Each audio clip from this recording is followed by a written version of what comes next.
niuansas, kad hidraulinė apsauga šiame plūge sutaupoma lyginant su mechaninė apsauga kiekvienam korpusui iki 25 kg.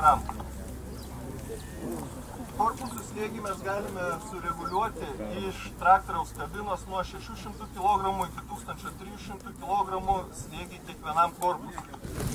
Atstovim prie John Deere 6125M. Kaip ir sakiau prieš tai, tai yra nauja serija, M serija.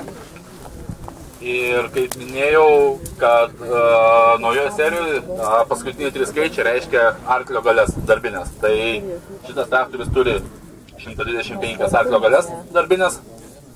Tai yra tai, ką John Deere'as padarė, pabaigęs gaminti 6030 standart seriją.